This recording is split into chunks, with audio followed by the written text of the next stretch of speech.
안녕하세요. 철학의 세계로 초대합니다. 오늘은 서양 철학의 시초인 탈레스에 대해 알아보려 합니다. 탈레스는 고대 그리스 철학의 시초로 여겨지는 인물로 철학과 과학의 경계를 넘나들며 자연현상에 대한 새로운 접근법을 제시했던 탈레스, 그가 왜 가장 지혜로운 사람으로 불렸는지 함께 살펴보겠습니다. 탈레스는 밀레투스라는 도시국가에서 태어나 활동했습니다. 그는 아버지 엑사미에스와 어머니 클레오블린의 사이에서 태어났으며 그의 가문은 포이니키아 혈통으로 당대 최고의 명문으로 알려져 있습니다. 밀레투스 시민권을 얻은 후 정치적 활동을 통해 명성을 쌓아 결국 그리스의 7연인 중 한 명으로 불리게 되었습니다.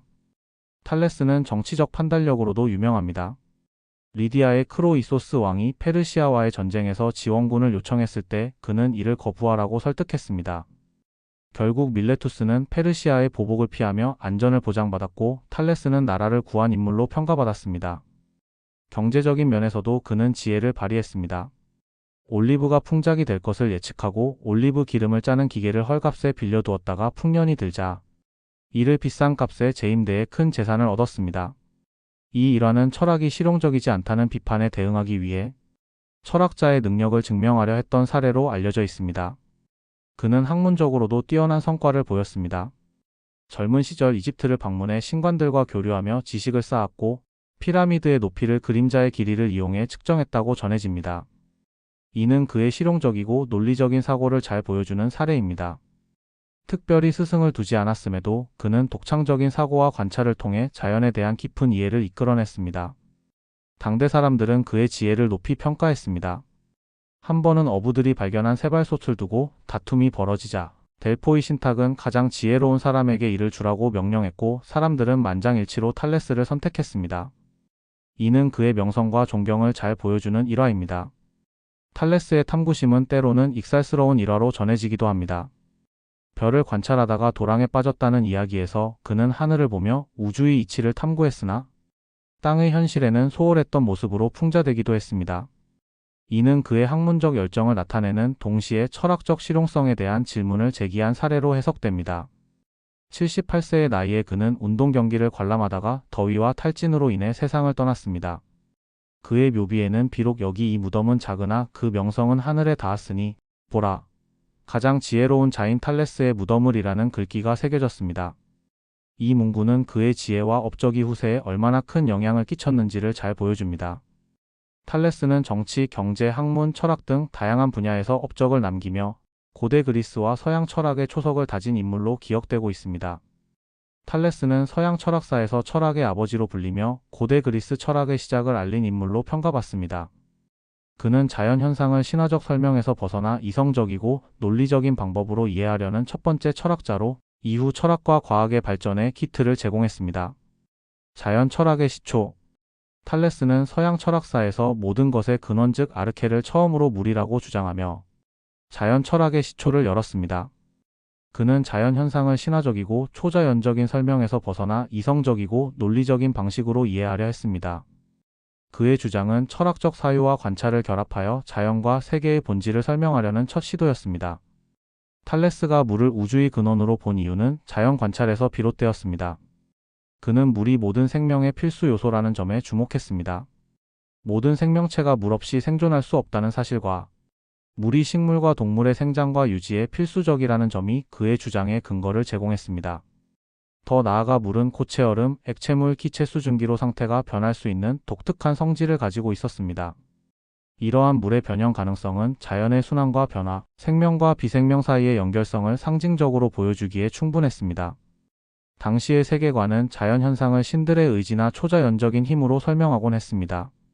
그러나 탈레스는 이러한 신화적 사고를 배격하고 자연현상을 자연 내부의 원리로 이해하려는 새로운 길을 열었습니다. 이는 서양 철학의 초석이 되는 사건으로 인간이 스스로 세계를 이해하고 설명할 수 있는 능력이 있다고 믿게 만든 중요한 전환점이었습니다. 탈레스의 물 중심 사상은 단순히 철학적 주장에 그치지 않았습니다. 그는 자연과학적 관점에서도 혁신적인 인물로 자연 현상의 관찰과 합리적 설명을 통해 물질 세계의 원리를 탐구했습니다. 예를 들어 그는 강이나 바다에서 발견되는 물의 풍부함과 필수성을 관찰하며 물이 모든 생명의 시작과 유지에 핵심적인 역할을 한다고 주장했습니다. 이러한 관점은 후대의 철학자들에게 만물의 본질은 무엇인가? 라는 질문을 던지게 하는 계기가 되었습니다. 탈레스의 이론은 후대 철학자들에게도 큰 영향을 미쳤습니다. 그의 제자인 아낙시만드로스는 우주의 근원을 무한한 것 즉 아페이론으로 보며 그의 이론을 확장했고, 아낙시메네스는 공기를 만물의 근원으로 제시하며 논의를 이어갔습니다. 이러한 철학적 전통은 플라톤과 아리스토텔레스를 거쳐 서양 철학의 주요한 흐름으로 자리 잡았습니다. 탈레스의 물중심 철학은 현대적 관점에서는 과학적으로 정확하지 않을 수 있지만, 그가 보여준 이성적 사고와 논리적 탐구의 정신은 철학과 과학의 발전에 기초를 제공했습니다. 그는 자연을 초자연적 신화로부터 해방시키고 인간의 사고를 통해 세계를 이해하려는 혁신적인 사상가였습니다. 이는 철학과 과학의 역사를 통틀어 가장 중요한 전환점 중 하나로 평가됩니다. 이오니아 학파의 창시자. 탈레스는 이오니아 학파의 창시자로서 서양 철학의 근간을 마련한 인물입니다.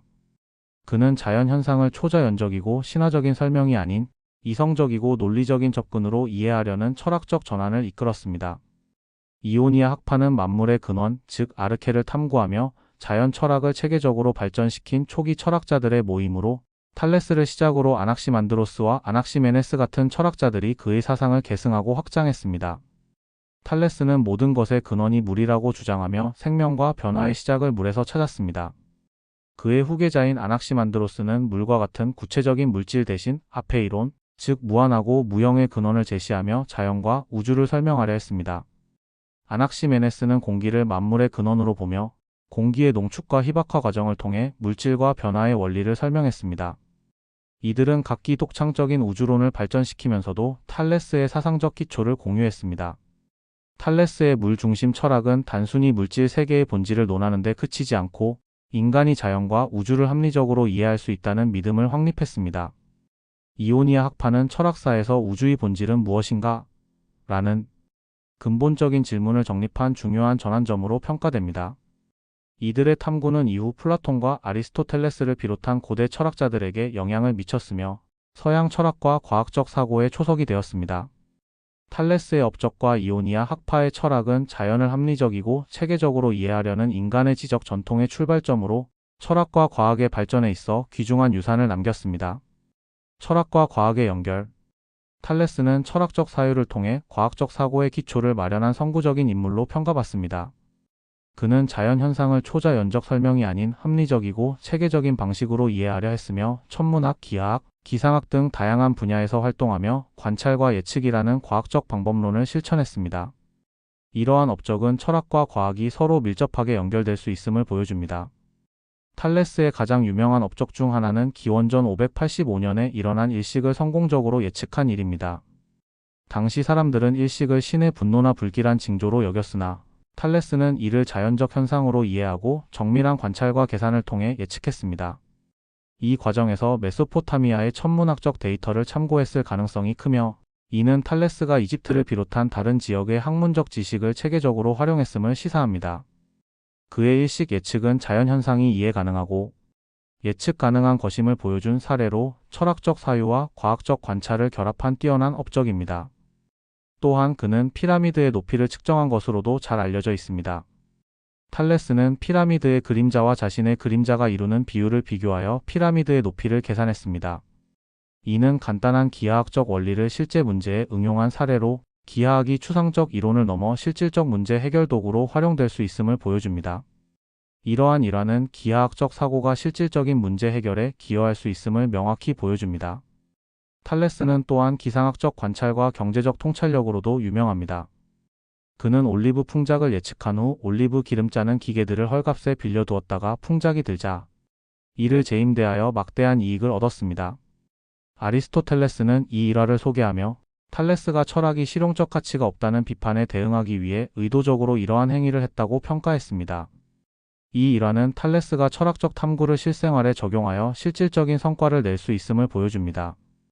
탈레스의 이러한 활동은 자연 현상에 대한 합리적이고 체계적인 접근 방식을 통해 자연 철학을 발전시켰으며, 그의 업적은 서양 철학과 과학의 기초가 되었습니다.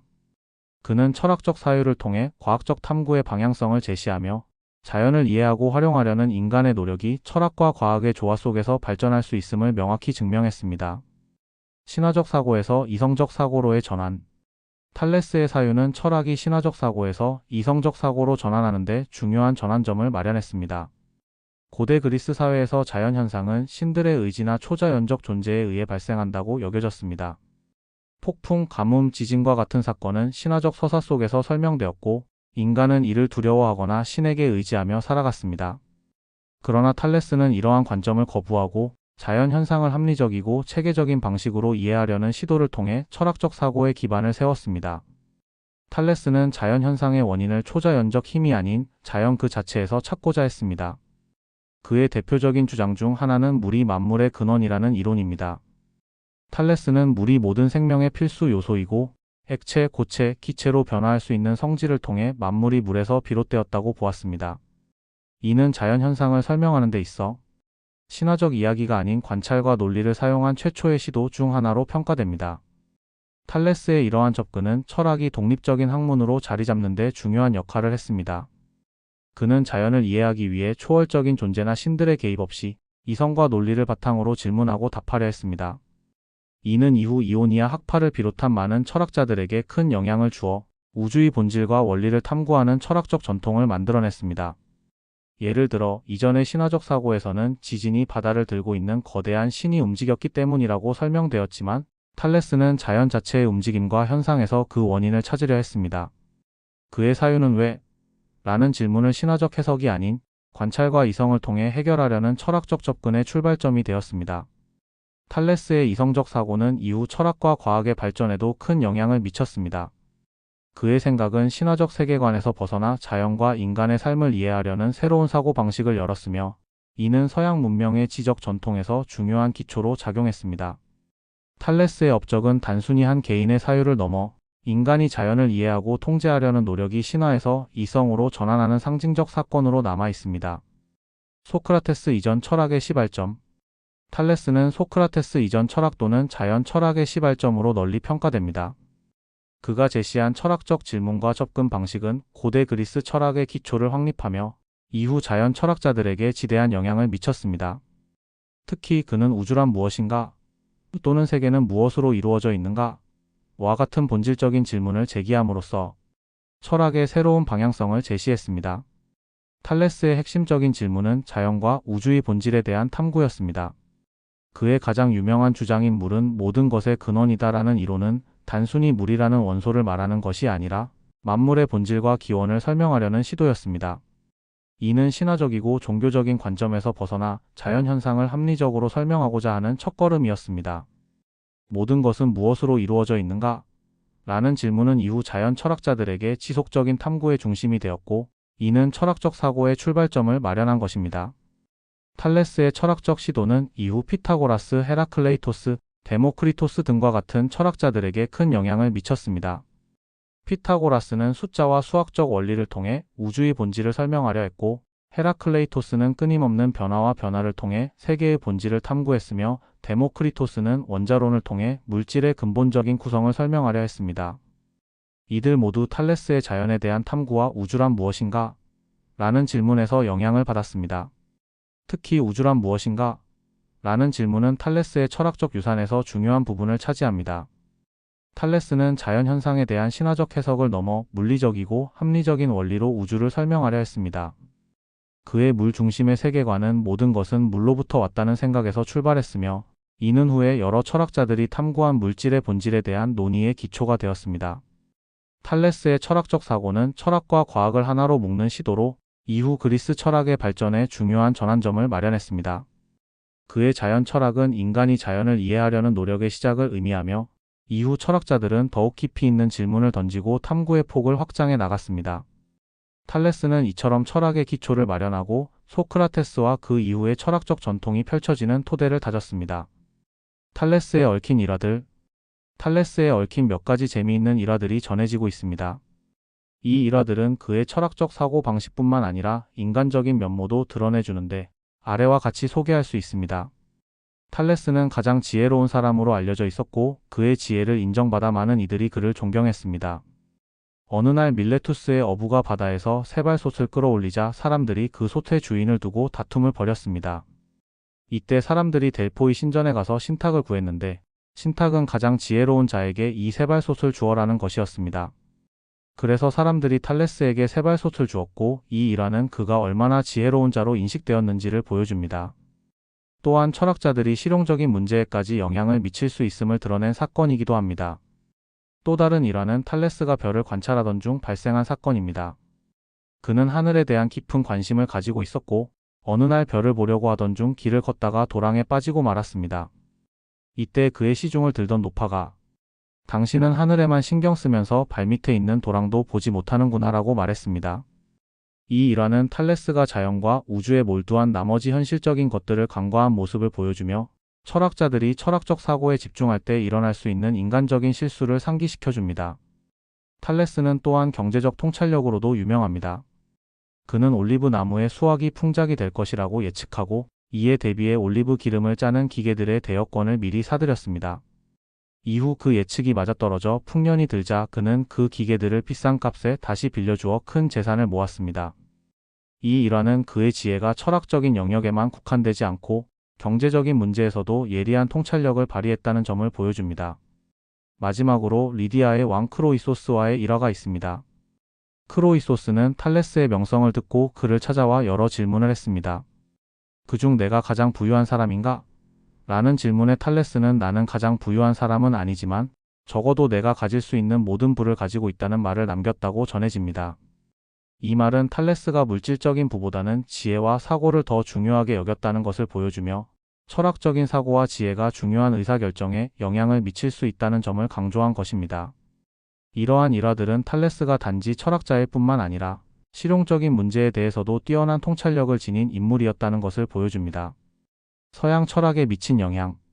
탈레스의 철학은 고대 그리스에 국한되지 않고 서양 철학과 과학의 전반적인 기초를 제공한 중요한 전환점을 이루었습니다. 그는 자연현상을 신화적 또는 초자연적인 관점에서 벗어나 이성적이고 합리적인 사고방식으로 설명하려 했습니다. 이러한 사고방식은 후에 플라톤, 아리스토텔레스와 같은 대철학자들에게 깊은 영향을 미쳤으며 서양 철학 및 자연과학 발전의 중요한 기초가 되었습니다. 탈레스의 철학은 단순히 추상적인 사고에 그치지 않았습니다. 그는 자연세계를 이해하고 설명하는 실용적인 도구로서 철학을 활용했습니다. 그는 만물의 근원을 물이라고 주장하며 자연현상에 대한 체계적인 접근을 시도했습니다. 이러한 그의 사고방식은 모든 것은 이유와 원인을 가진다는 철학적 태도를 확립했습니다. 즉 탈레스는 자연세계에서 발생하는 모든 현상에는 그 자체의 원리와 이유가 있다는 믿음을 가졌으며 이를 파악하려는 노력은 후속 철학자들에게 지속적인 탐구의 동기를 부여했습니다. 탈레스의 철학적 접근은 서양 철학의 첫 장을 여는 데 중요한 역할을 했습니다. 그는 세계의 본질을 탐구하기 위한 이성적이고 논리적인 방법을 제시했으며 이를 통해 철학은 단순히 인간 존재나 윤리적 문제를 다루는 학문을 넘어 자연세계와 우주에 대한 근본적인 질문을 다루는 학문으로 자리 잡을 수 있었습니다. 탈레스는 신화적 사고를 뛰어넘어 자연현상의 원인을 이성적으로 설명하려 했으며 이는 철학이 독립적인 학문으로 발전하는 데 중요한 전환점을 마련한 것입니다. 그의 철학은 플라톤과 아리스토텔레스에게도 큰 영향을 미쳤습니다. 플라톤은 탈레스의 자연적 원리와 만물의 근원에 대한 탐구를 이어받아 이상적이고 형이상학적인 세계를 탐구했습니다. 아리스토텔레스는 탈레스의 모든 것은 이유와 원인을 가진다는 사고를 발전시켜 자연과학적 방법론을 체계적으로 정립했습니다. 또한 탈레스의 자연에 대한 접근은 물리학, 천문학, 생물학 등 다양한 자연과학의 기초를 마련하는 데 기여했으며 이러한 기초 위에서 후에 과학적 탐구가 발전할 수 있는 토대가 마련되었습니다. 따라서 탈레스의 철학은 서양 철학뿐만 아니라 자연과학의 발전에도 중요한 영향을 미쳤습니다. 그의 합리적 사고방식은 철학과 과학이 서로 연관되어 발전할 수 있음을 보여주었고 이는 오늘날까지도 이어지는 철학과 과학의 상호작용에 큰 영향을 미쳤습니다. 탈레스의 철학은 단순히 고대 그리스에서 그치지 않고 서양 철학과 과학의 기초를 마련한 중요한 전환점을 마련했습니다. 그의 철학적 사고방식은 오늘날까지도 많은 이들에게 영향을 미치고 있습니다. 오늘 이 영상을 통해 그가 남긴 유산을 다시 한번 되새겨보는 시간이었기를 바랍니다. 감사합니다.